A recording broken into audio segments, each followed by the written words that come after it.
Welcome back to the Daily Special. Today I'm going to show you how to make the best cranberry sauce you will ever have. Now, I grew up eating cranberry sauce out of the can, you know, that little ocean spray jelly cranberry sauce, and I loved it. Every Thanksgiving I would look forward to popping open a can, having it in the fridge, come out fresh cold.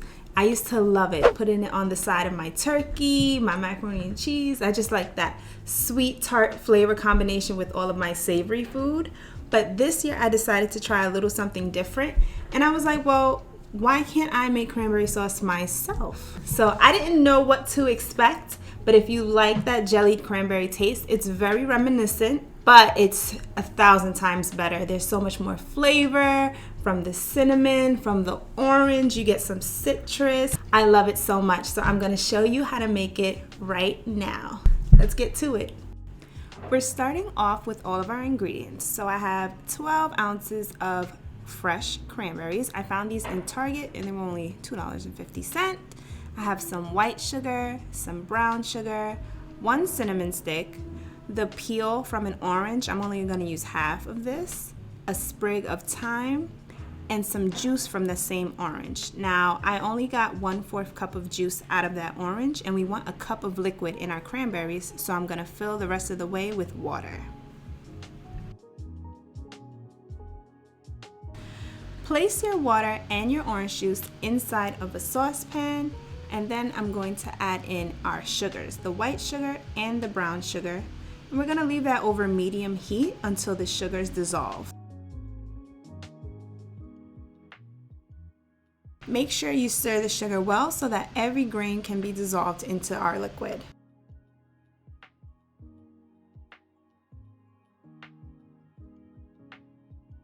After the sugar has dissolved, you can add in your cinnamon stick, your orange peel, your thyme sprig, and you're gonna let those flavors infuse for about 2 to 3 minutes.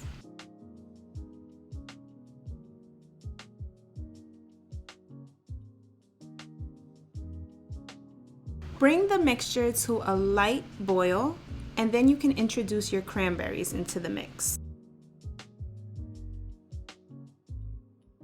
I'm dumping in the whole 12-ounce bag of cranberries, and I'm going to mix it so that every cranberry is coated with our sugar and liquid mixture.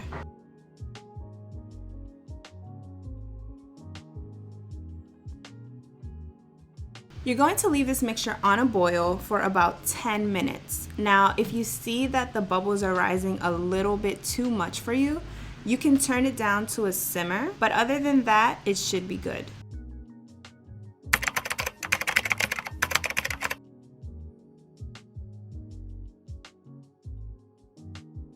As you can see, I mixed it a little bit in the beginning, but for a majority of the way, I let the cranberries do their own thing. I didn't mix it or agitate it too much.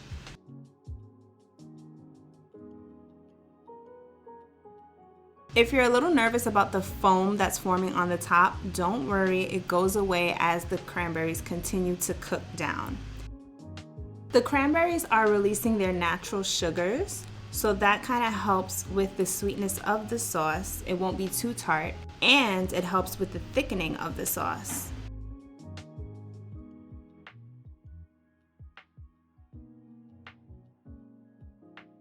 Now I'm stirring it just to see where we're at.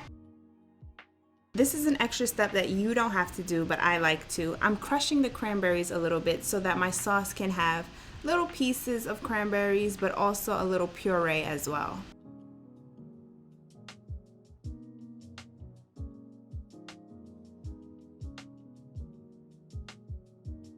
After 10 minutes, we can pour our cranberry sauce into a bowl, and we're going to let it cool. Now, my sauce took about a good 2 hours to fully cool. And then I just wrapped that bowl with plastic wrap and placed it in the refrigerator until I was ready to serve it. This cranberry sauce is perfect to make ahead of time because if it is properly stored, it can last about 10 days in your refrigerator.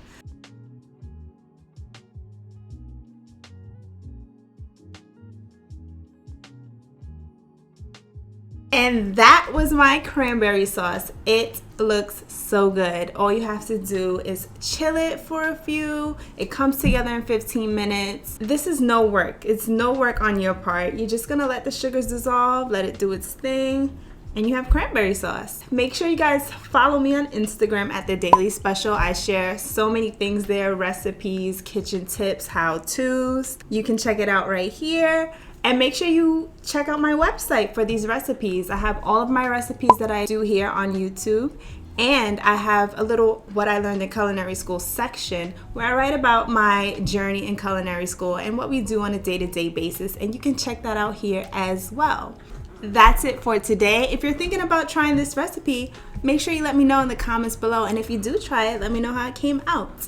Make sure you guys comment, like, and subscribe to my channel. I have so many new holiday recipes coming out for you.